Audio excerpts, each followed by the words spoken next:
Please welcome Secretary of the Department of Energy, Jennifer Granholm.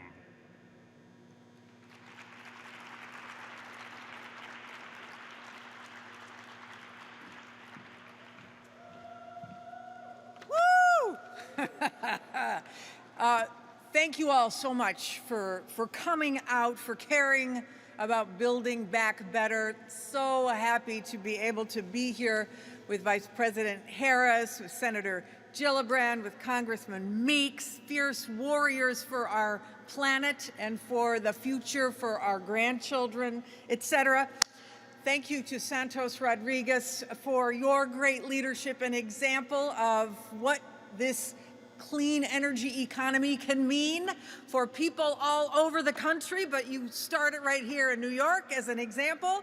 Today, at the International Climate Conference in Glasgow, our president is representing the United States in leading.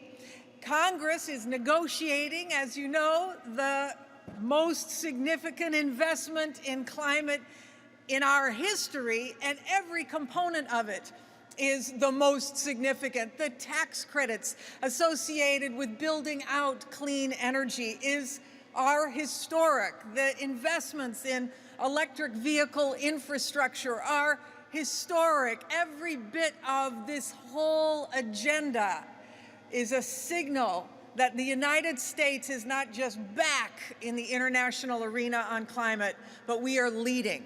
And that's what the president is doing. We have the components of this Build Back Better agenda have a lot of dollars attached to them. But as Congressman Meeks says, this is really not so much about the actual dollars. It's about what those dollars are going to do and mean for real people across the country. So first of all, it's going to make homes healthier. It's going to make neighborhoods right. It's going to make neighborhoods come to life with the opportunity for jobs. And of course, it's going to heal the planet. So, you know, the job creation components, and I'm so glad to be in partnership with the building trades, the labor unions across the country who are excited and see themselves in this Build Back Better agenda. It is not just the electricians, it's not just the laborers, the utility workers who are going to be electrifying our economy and upgrading our grid and building our EV charging network. It's not just the insulators and the bricklayers and the roofers who are making buildings more efficient. It's not just the fossil fuel workers who find skills-matched opportunities in geothermal or in critical minerals or in carbon capture or advanced nuclear and more. It is not just the steel workers who are forging low-carbon steel for clean technologies. I would say it's not just the hard hats. It's the folks who are in the offices, too, doing logistics and sales and marketing and HR and design and engineering and planning and you name it. The bottom line, this is millions of jobs across the country. And you know what? Those millions of jobs are going to be manufacturing the technologies as well that they will be installing. It is a $23 trillion global market for the products that reduce greenhouse gas emissions. And in the past, the United States has said, it's a global market, and other countries have stepped in to take the lead. And this president is saying no more. We want to build those products in America. We want to stamp them made in America. We want to use them here. We want to be able to export them across the world. So this opportunity is a jobs opportunity. It is transformational. Today, our Department of Energy, just as a nose under the tent, is announcing $127 million for our Super Truck initiative to electrify the trucks that you see up here. Those are the hardest to make sure that we take away from fossil fuels. These are the hardest kinds of transportation to do it, but we are doing it, going 400, 500, 600 miles on a charge because of the battery technology and the hydrogen fuel cell technology that these trucks will be using. And we want them to be using them across the country, and that's why the Build Back Better agenda is so important. We're also announcing today a partnership with 6 companies that are doing heat pumps for cold areas. So y'all have seen that the price of heating for homes, particularly in the Northeast, if you use heating oil, if you use propane, going through the roof. Well, we want to make sure that people have access to electric heat pumps during the cold, so that we want to put those into your home so you don't have to rely on expensive and volatile fossil fuels. That too is part of the Build Back Better agenda as we make our homes more efficient. So can I just say, we are all about deploy, deploy, deploy these clean technologies. I am so pleased that we have such a warrior and a champion as our vice president. She has been working in this area since she was a senator in California and before. Please welcome the Vice President of the United States, Kamala Harris.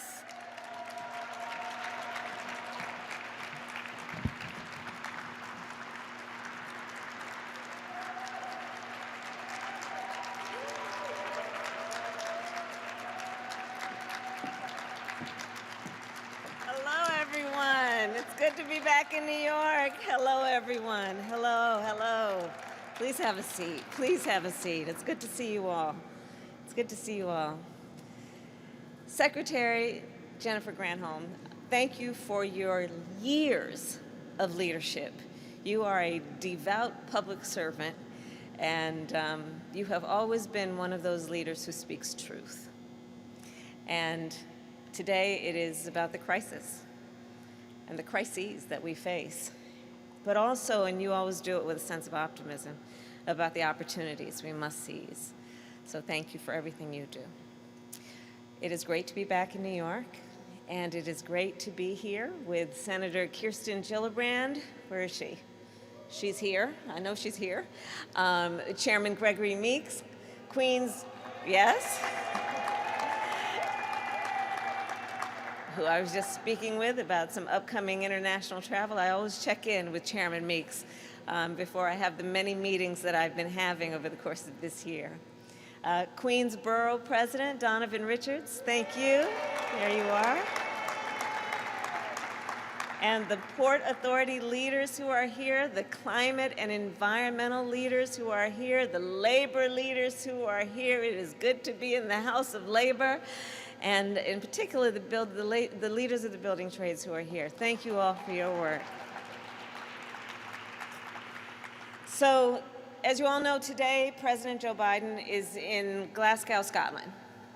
He is at the COP26 summit to demonstrate American leadership on a global crisis, the crisis of climate change. This morning, the President announced the release of our nation's long-term strategy to meet our commitment of achieving net zero greenhouse gas emissions by 2050. He also announced several important initiatives to partner with other nations to tackle this crisis. As the President said in Glasgow, our administration is working overtime to show that our climate commitment is action, not just words. And to be clear, to meet our climate commitment, we must, I say to my fellow Americans, put in the work here at home.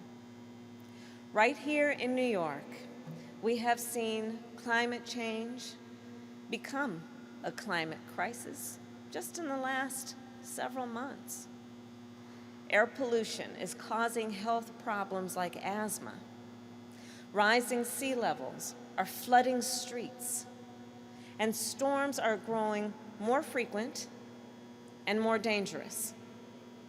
Hurricane Sandy was 9 years ago, and Hurricane Ida was about 9 weeks ago. People died in these storms. Homes were destroyed in these storms. Local economies were upended because of these storms. So I'll say it again. Climate change has become a climate crisis. But today we know that this moment of crisis is also a moment of opportunity. It is an opportunity to create good union jobs.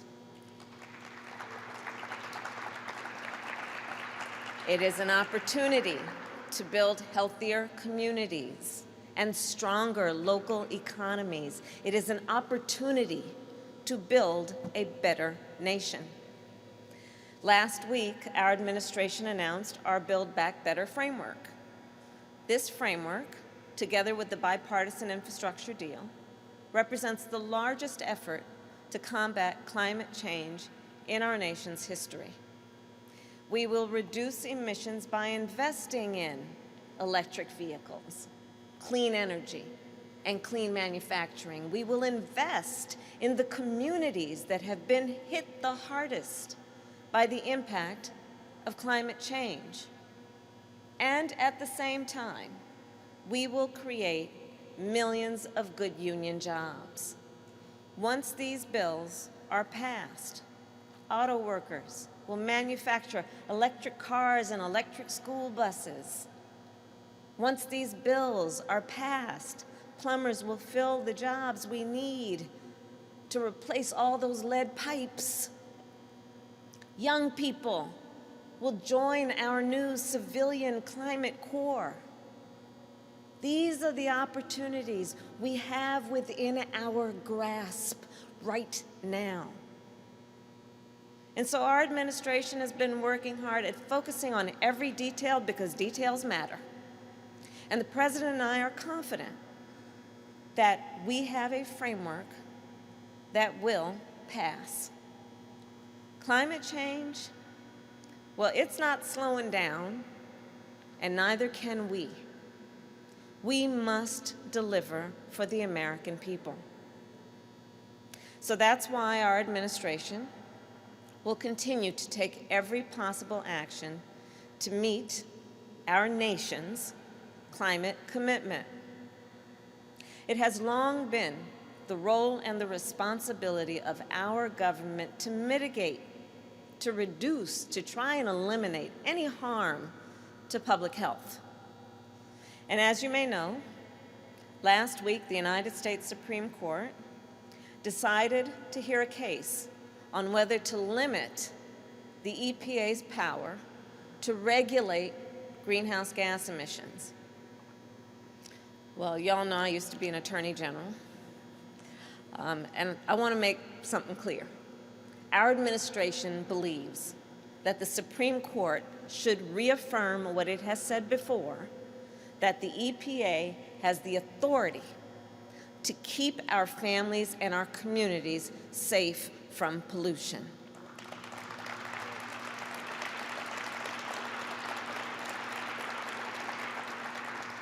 And today, as Secretary Granholm mentioned, we have announced 2 new initiatives led by the Secretary and our Department of Energy.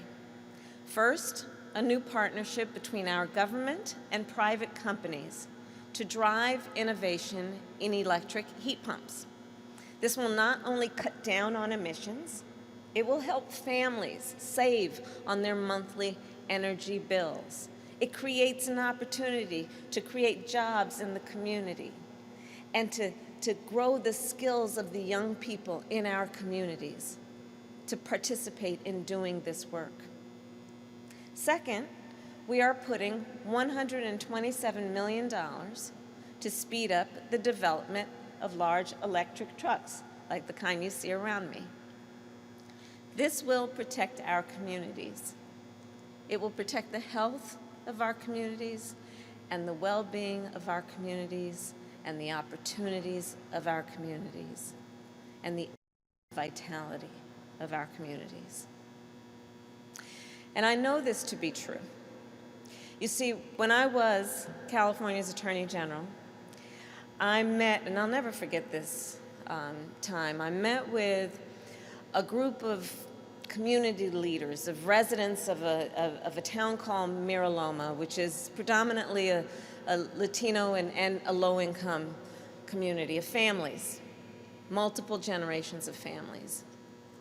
And they had been calling out for years, somebody needs to come see what's going on here and address this and address our concerns. They had been calling out, knowing that this was all having on the lives of their community and their children. So I decided one day to go and visit with the folks of that community. And I met with a group of leaders who were mostly the grandmothers and the grandfathers of the community. And they had been calling for action to address the high volume of semi-truck traffic in their community. You see, over 15,000 trucks and the pollution that came with those trucks drove through this town of Miraloma every day. So much pollution, in fact, that a study found that the babies from Miraloma had one of the lowest rates of lung development in the region. So here's the thing. We should be able to move our goods, to move commerce, without harming the children of our communities. And that is why an investment in large electric trucks is an investment in environmental justice. Because the story of Miraloma is the story of many communities in our nation. And by doing this work, it is not only an investment in innovation, it is an investment in our people. So my final point is this. The world is looking at us, and they are looking to us. Over the past 10 months, I have had direct talks with countless world leaders on this very subject. I talked to Prime Minister Motley of Barbados, whose nation, like many small island nations, is experiencing the impact of rising sea levels. I talked with King Abdullah of Jordan, whose nation is facing drought and water shortages. I talked with Prime Minister Johnson of the United Kingdom, who right now is hosting COP26. I talked with the Prime Minister of Singapore when I visited Singapore to meet with him in August. And there, during that time, we announced a new partnership between our nations to address the climate crisis. And next week, when I visit France, President Macron and I will discuss how our nations will build on our existing partnership. Here is the bottom line. To demonstrate that the United States is leading by example, we must continue to put in the work here at home. So let's build on the incredible work being done in places like New York. Let us pass Build Back Better framework. Let us pass the bill, which is the bipartisan infrastructure deal. And let us show the world how America intends to lead. I thank you all. May God bless you, and may God bless America. Thank you. Thank you. Thank you. Thank you.